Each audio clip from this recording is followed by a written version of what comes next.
episode of the Good Dram Show with me, Chris Goodrum. As per usual, a big thank you to everybody that watched the last couple of episodes of the show, liked, commented, all that kind of stuff.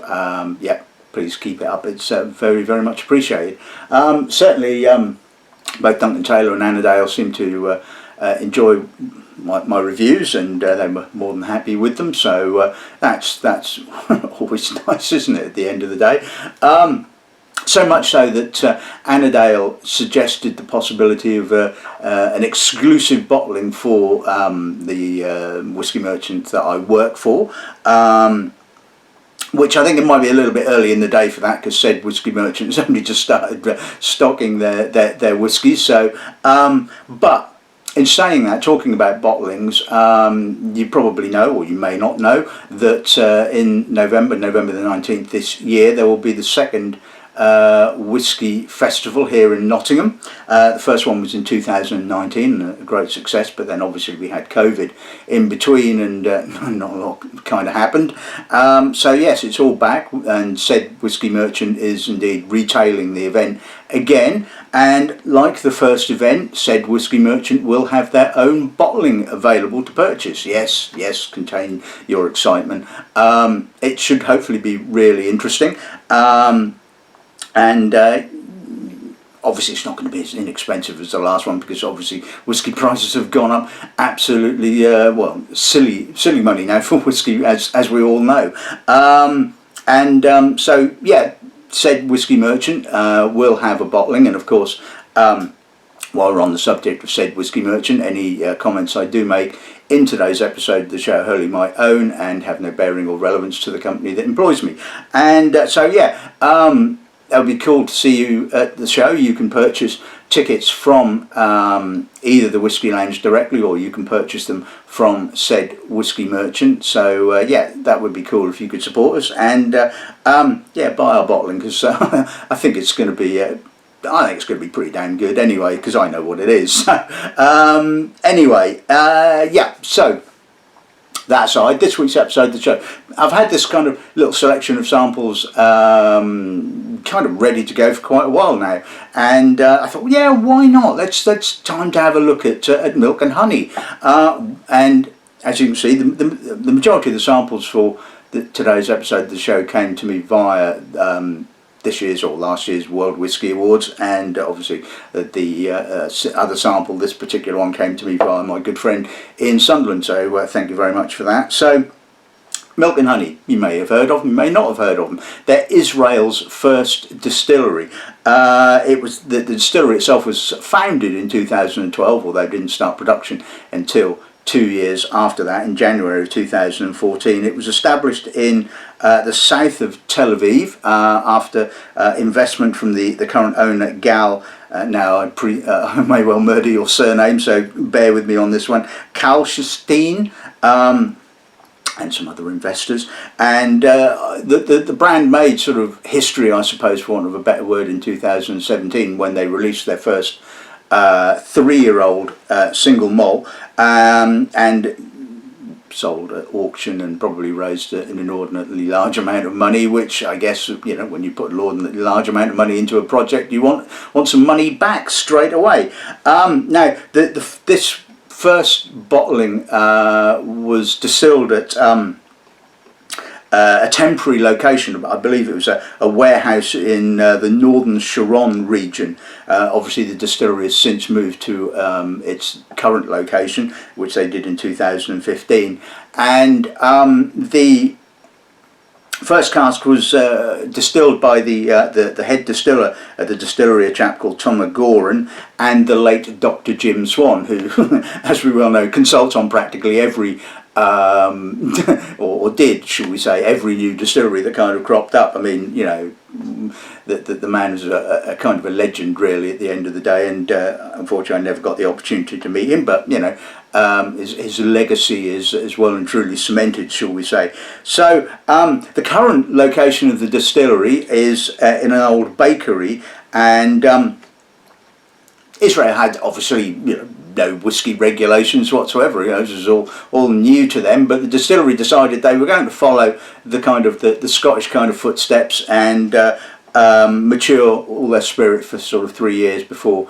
releasing it and calling it a whiskey. And in fact, the first bottling I came across, I think, was in 2018 actually. It was labelled Young Single Malt, and I think that's now that bottling is now kind of morphed into what they've called the Classic. And I kind of had the same kind of impression of it that I had of, I suppose, Mac Myra. Interesting whiskey, bit on the young side, but showed some character, and I thought this is going to be an interesting distillery to kind of keep an eye on. Now the thing is, a lot of the obviously when you look at sort of Israel, it is in the middle of the Middle East, and it's bloody hot there. Temperatures regularly in the 40s, and they obviously have very similar challenges to Kavalan. Again, another distillery that was part of Jim Swan's repertoire, and Paul John, and so on and so forth. There's a lot of distilleries that are in hot climates, and so they obviously have to be careful with how long they mature their spirits for, because obviously the angel share is quite considerable. I believe somewhere in the region of around about 10% per year, so you can't leave it in the cask for very long at all. So the distillery itself, I guess being in Israel, wanted to sort of kind of create an Israeli sort of whiskey, and unfortunately I don't know the reason why, but apparently Israeli barley is not actually up to being used for distillation. I don't know the reason why, but no doubt somebody out there probably knows. So they source their grain from Muntons in the UK, and predominantly produce unpeated spirit, although they do a peated run for about for 2 weeks in the year, I believe. The yeast comes from Belgium. Fermentation of the wort is fairly short in actual fact, 60 to 70 hours. So they're set out to create a fairly robust spirit, but barley accented, not quite so estery. Sort of thing that would require sort of a bit more aging, but again, as we well know, well, they say that spirit matures quicker in hotter climates, which isn't really technically true. It picks up an awful lot of wood character, as we're well aware of, and sometimes with these hotter climates you can get a sort of a little bit of a disconnect between the wood and the spirit. The spirit just hasn't quite sort of matured enough, and yet it's picked up an awful lot of wood character. But obviously we'll see if that's the case when we actually get round to tasting. They have two stills, a 9,000 litre wash still and a 3,500 litre spirit still, and produce about 170,000 litres a year, or approximately 800 casks. Now, one of the intriguing things about Israel is the fact that it has effectively 3 climactic zones. There is the southwest, which is quite hot and arid. There is obviously the north of Israel, which faces the Mediterranean, so it's a slightly cooler Mediterranean sort of climate.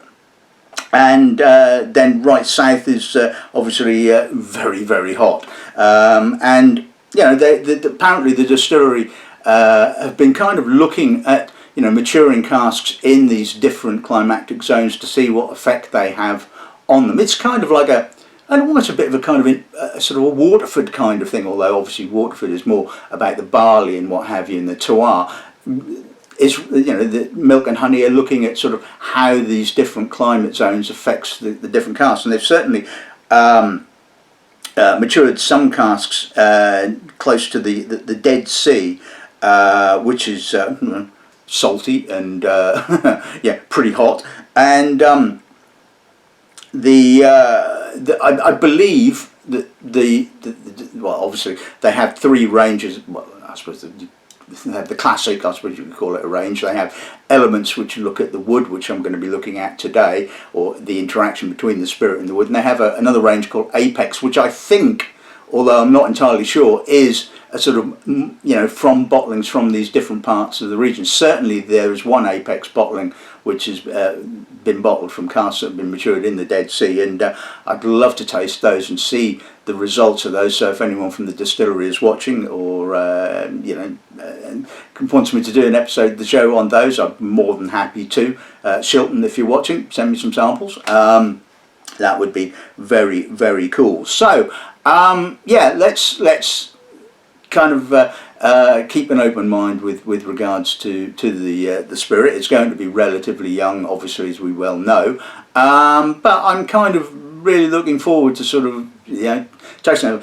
I have tasted obviously these samples, but I haven't tasted them all together for quite some time, and it's going to be interesting, and I'm looking forward to kind of like reacquainting myself with milk and honey. So anyway, obviously the name of the distillery is derives from a biblical reference to Israel as the land of milk and honey, by the way, just so you know that. So anyway, right, not a lot else to say apart from let's take a look at today's lineup then.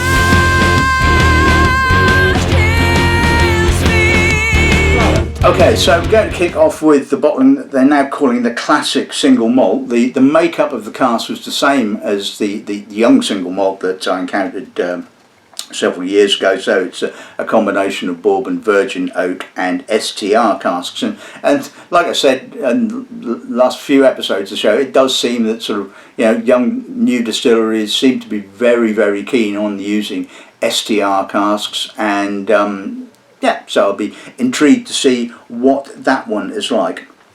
Then we've got two of the three bottlings which are called the Elements. This is the Elements Sherry.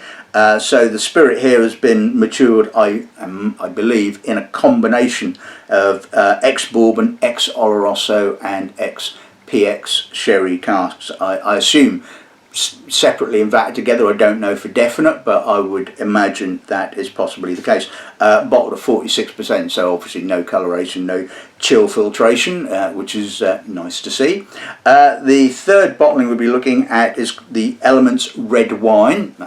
Kind of gives it away, I suppose, doesn't it? So matured in a combination of ex-bourbon and ex-red wine casks. Now, I don't know if these are STR casks. Maybe we'll find out that when we get to taste them. And but apparently these casks come from distilleries, wineries in Israel, and apparently they've been very much into getting hold of casks that have been used for indigenous grape varieties. A lot of the Israeli distilleries winemakers tend to use the well-known sort of French varieties such as Syrah, Cabernet Sauvignon, that kind of thing. But apparently there are a number that are sort of using indigenous grape varieties, and I believe that's where those casks have come from. Next bottling is a private cask. This is a 3-year-old. It was distilled in January of 2018, bottled in June of 2021. A single STR cask, number 2018 053P, and a big thank you to my good friend Ian Sunderland for that sample. It's bottled at 64.5%, I should say. And the final bottling, again going back to the Elements range, this is the Peated cask. Now, although they, as I said earlier, they do a peated run, this I believe is unpeated spirit which has been aged in a combination of ex-bourbon casks and ex-Islay casks. So should be interesting. Come across a number of whiskies over the years that have been, unpeated spirit have been filled into ex-Islay casks, and it gives it a delicate peatiness, and it's hopefully quite intriguing. So like I said, the Elements range is all about how the milk and honey spirit kind of deals or matches up with the various cask types. So I think that's going to be really, really intriguing. So anyway, getting a little bit dry now, so I think it's time to taste some whiskey, don't you?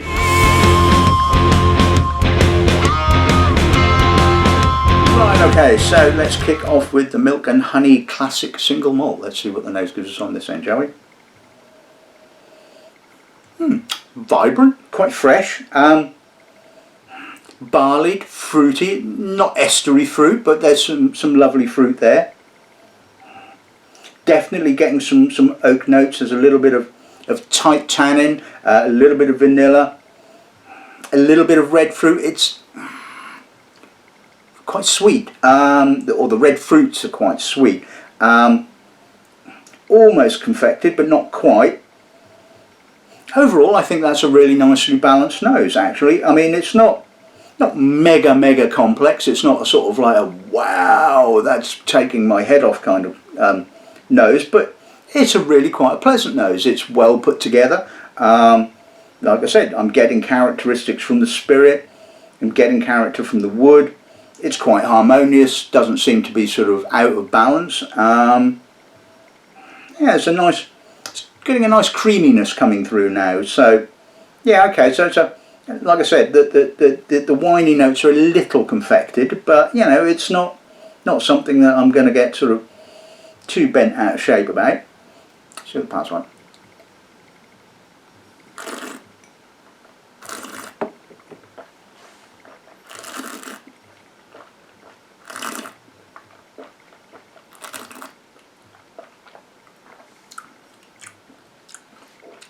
Young, fruity, quite vibrant, kicks off with quite a bit of oak and finishes with quite a bit of oak. It sort of starts with the virgin oak, the sort of tighter tannins, the vanillins, moves through on the mid palate into sort of like, you know, barley, sort of apricot, slight esteriness to the fruit, but not, you know, not a huge amount, but again quite pleasantly fruity.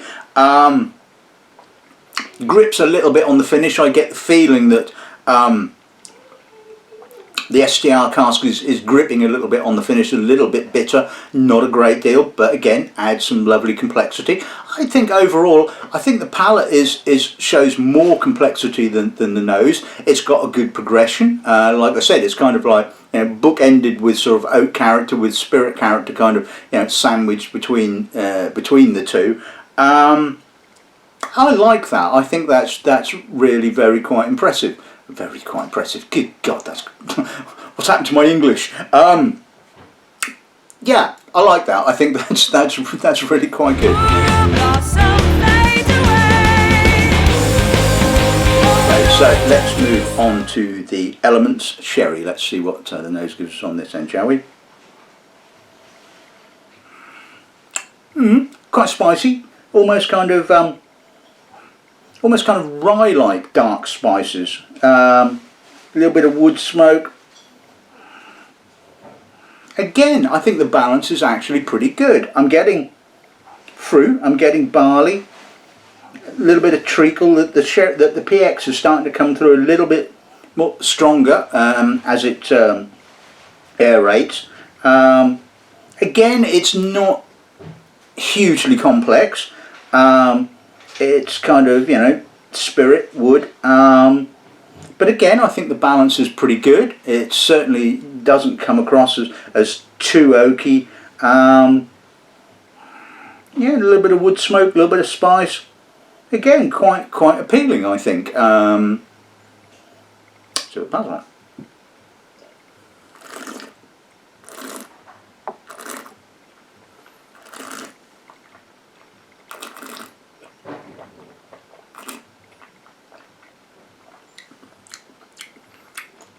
Juicy, slightly straw-like sort of barley, a little bit of smoke. Feels like a little bit of peat there. Maybe they've vatted in a little bit of peated spirit. Reasonable length. It's got a nice combination of sherry notes, some dried fruit, again a little bit of treacle, a little bit of bitter tannins. It's a touch on the short side. It does kind of sort of seem to go sort of spirit wood. But again, I think the balance is pretty good. It's not an overload of sherry casks. There is a sort of a nice balance, which again seems to kind of tie in with my assumption that this is a vatting of the various casks. So they've obviously kind of got their recipe, for want of a better word, kind of down quite well. like I said, it does kind of sort of run out of steam a little bit towards the end, but overall, you know, I think that's not too shabby. Right, okay, so let's move on to the Elements red wine. Let's see what the nose gives us on this end, shall we? Okay, so the wine casks are quite dominant. Fern, red fruit, tart red fruit, biscuity cereal. Doesn't feel quite so evolved as the sherry bottling. There's a bit of a rawness there. I don't know whether this is the sort of the spirit is a bit younger, or whether this is how the spirit has interreacted with the red wine cask. Again, there's I wouldn't quite say quite confected character. There's a little bit of juicy dried red fruit. It's a bit oily. It's a bit kind of, it's a little ungainly, I would say. I wouldn't say it hasn't worked, but it seems that, I mean, that the wine casks have this kind of quite sort of obvious character, this sort of ferny, sort of herbally, slightly tart red fruit character. I mean, it's interesting, but I'm just kind of not as excited as the previous bottling, it has to be said. Anyway, let's see what the palates are.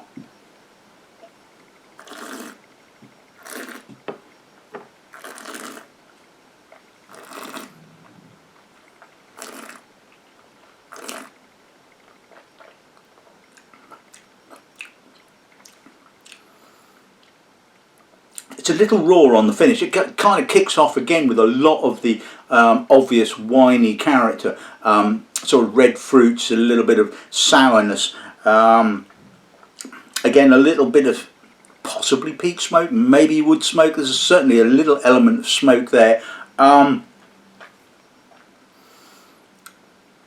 Doesn't quite feel like it's all kind of quite gelled together. I wouldn't say there's a complete disparity between the spirit and the cask, but it doesn't quite feel like it's all kind of working in harmony with each other. That the wine cask was a little bit overbearing, and it really has again sort of chopped off the finish. It's okay. Again, it's interesting, and I suppose this is always the thing, isn't it? You know, it's a new distillery. It's experimenting with all these different types of casks and seeing how the spirit sort of interacts with them. And certainly from these first two the bottlings, or the two Elements bottlings anyway, it's working better with the sherry casks as opposed to the wine casks. But you know, maybe this is just this particular bottling, but you know, maybe other batches are a little bit more successful, I don't know. But like I said, it's not a bad whiskey at all. It's just kind of, like I said, there's a slight disconnect there, but you know, overall I'm relatively impressed, as we said. Right, okay, so let's move on to the single STR cask now. Well, if that was if the Elements red wine was a bit OTT on the wine cask, this one, well, we'll see.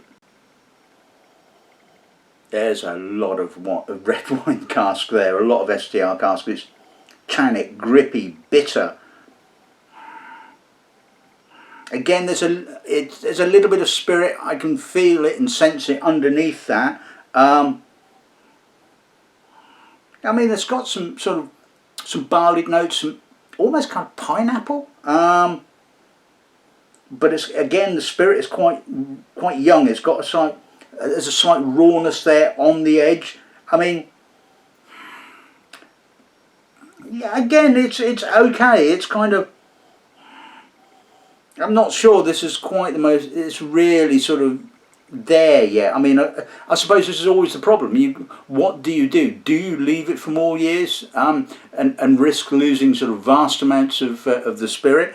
One thing that's often occurred to me, and I don't know if very many of these distilleries in the warmer climates do it, I suspect not, Why not have a warehouse or a couple of warehouses that are temperature controlled? Bring the temperature down closer to sort of, 10, 12 degrees for argument's sake. See how your spirit ages in that. Now, to me, that may well bring out sort of a more intriguing character. I can see the argument against it in that, Milk and Honey, for example, are trying to make an Israeli whiskey indicative of its surroundings and its area, and so therefore, I would imagine they would think that if they use some kind of temperature controlled warehouse, it would kind of sort of interfere with the whole idea of an Israeli single malt. But to me, I think it would be intriguing. You could actually blend them in, and so you could take casks that have been matured for a longer period of time in your temperature controlled warehouse, blend them in with younger stuff from the non-temperature controlled warehouse. Yeah, whole new gamut, a whole new palette of flavours and aromas to play with. It's intense. I mean, I will say that it's intense, earthy, slightly astringent, lots of that STR cask character, a little bit of bitter tannin, some bitter chocolate. I mean, so yeah, lots and lots of STR character, not quite so much character of the actual spirit, although there is some there. Let's see what the parts like.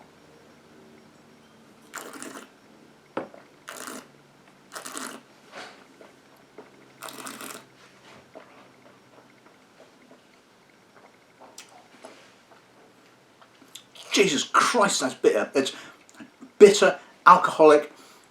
The moisture's been kind of drawn out of my mouth. I mean, that is intense.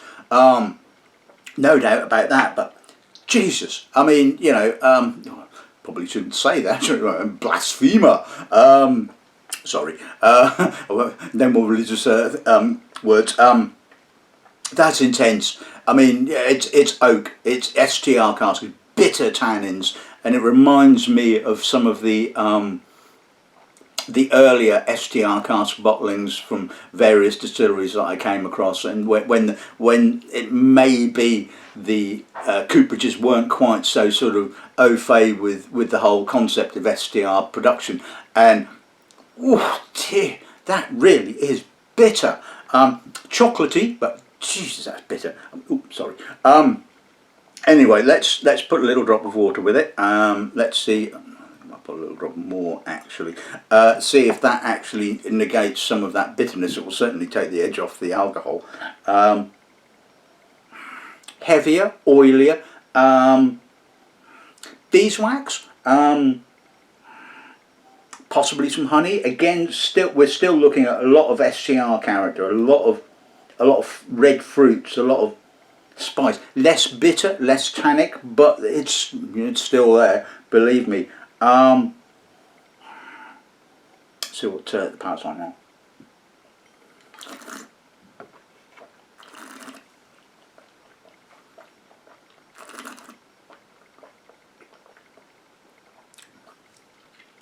Less bitter now, thankfully. Again, the dilution has taken the edge off the alcohol, and that's kind of in turn has taken the edge off the bitterness. It's still juicy, it's winey, it's still very, very much dominated by the STR cask. Lovely spiciness on the aftertaste. It's kind of, I suppose, one of these whiskies that it's either going to sort of float your boat or it's not, or float your ark. Oh, sorry, no, God. These religious connotations, where do they keep coming from? No, seriously, hopefully I haven't offended anybody. But, it's kind of, if I was going to have a private cask, I would just opt for good old bog standard bourbon, or maybe sort of virgin oak or something like that. But because it's not that the STR cask, the spirit's not handling it. It's certainly not sort of, but it's kind of being overwhelmed to a certain extent. And although obviously they've decided to sort of short fermentation to sort of create this kind of slightly heavier barley accented sort of traditionally sort of spirit to handle STR casks and sherry casks and things like that, it's kind of like really sort of struggling against it, and intriguing, interesting, but ultimately I just doesn't quite have the balance.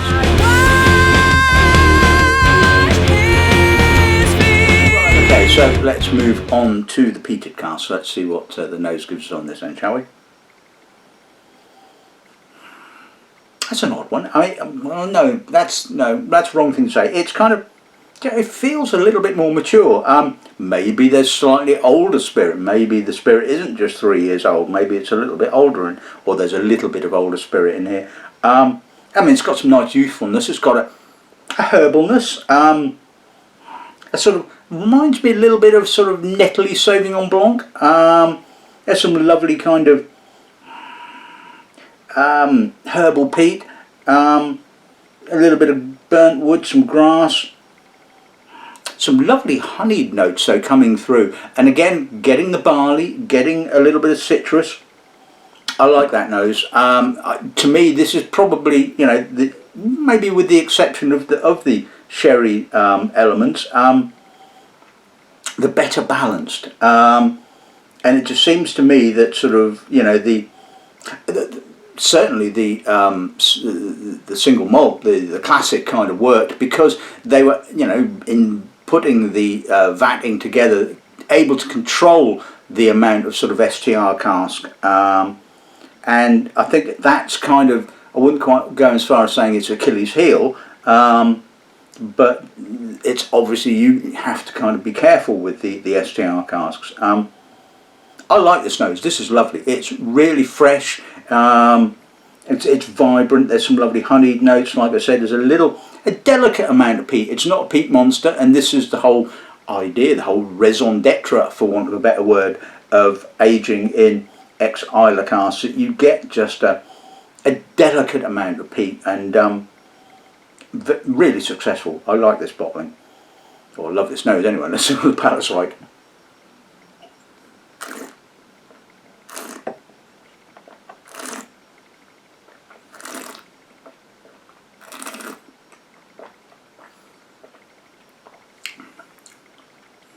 A little bit more peat on the palate, a little bit of gritty peat, green wood, again slightly herbal, better length, although I would say it's a little one-dimensional. It is kind of very much kind of about the peat. There is a little distillery character, a little bit of that sort of barley notes, a little bit of honey, a little bit of cereal underneath that, but it is kind of a little one-dimensional, but you know, it's got lovely freshness. There's a vibrancy to it. I still like that. I like the lingering peatiness. I mean, you know, it's a pleasant bottling at the end of the day. It's not sort of, again, you know, it's always the thing, like I said, with spirit that's aged in warmer climates, the spirit really at the end of the day never quite gets the sort of like to that nadir of complexity and maturity, because you're looking at the evaporation rate, you're looking at sort of, you know, how much wood character it's taken on, and you kind of like, you know, make a call as to when and where you're going to bottle it at. And I like it. I don't think that the Elements range is particularly expensive. 30-ish quid, I think, up to mid-30s, something like that, which is not too bad. And you know, I would say that overall, I'll get to that in a minute.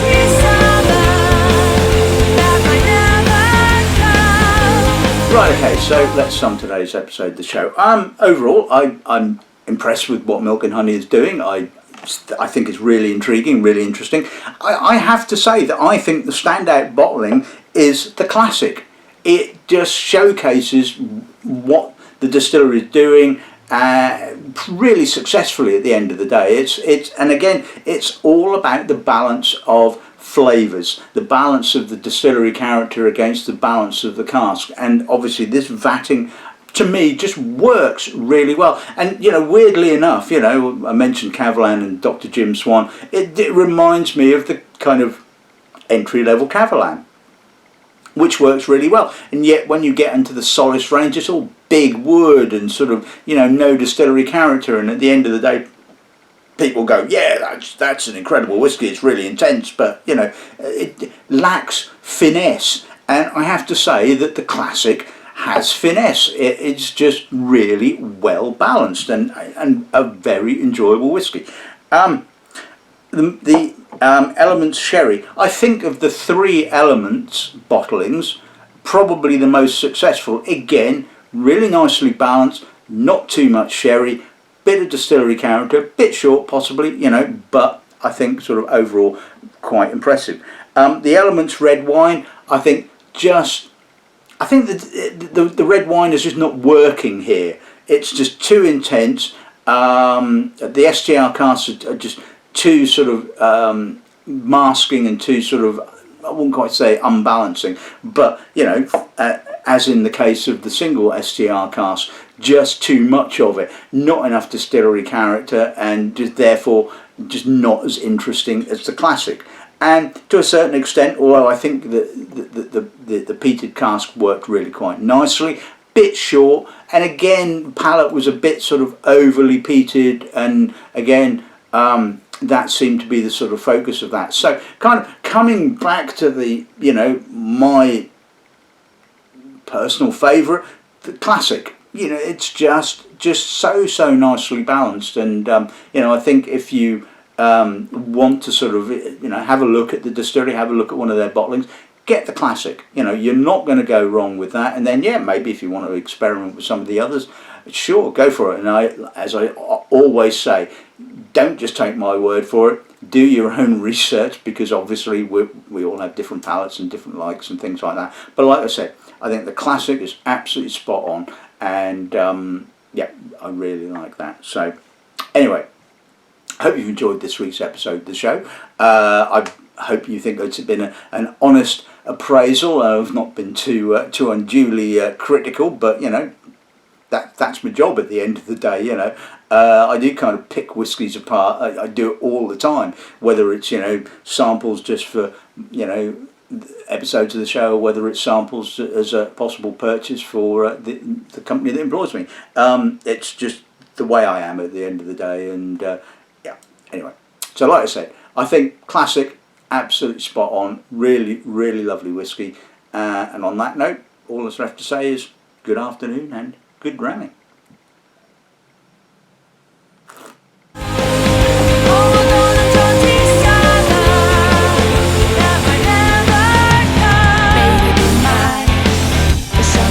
Lover, baby, be mine. Champagne as a lover, baby, be mine. Champagne as a lover, baby, be mine. Champagne as a lover.